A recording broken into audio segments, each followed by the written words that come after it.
আবৃত্তি করছি কবি সুকুমার রায় রচিত সৎপথ। শুনতে পেল পোস্তা গিয়ে তোমার নাকি মেয়ের বিয়ে, গঙ্গারামকে পাত্র পেলে জানতে চাও সে কেমন ছেলে? মন্দ নয় সে পাত্র ভালো, রং যদিও বেজায় কালো, তার উপরে মুখের গঠন অনেকটা ঠিক পেঁচার মতো।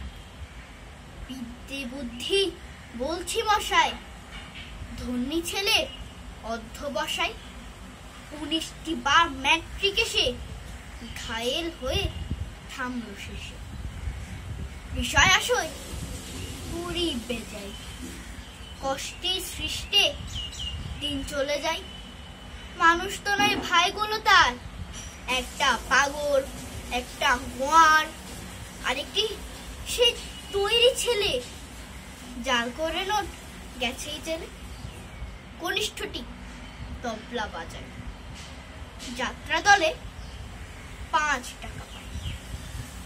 গঙ্গারাম তো কেবল ভোগে পিলের জ্বর আর পাণ্ডুরোগে, কিন্তু তার উচ্চ ঘর কংসরাজের বংশধর। শ্যামলাহেরি বনগ্রামে কি যেন হয় গঙ্গারামের। যা হোক এবার পাত্র পেলে, এমন কি আর মন্দ ছেলে। ধন্যবাদ।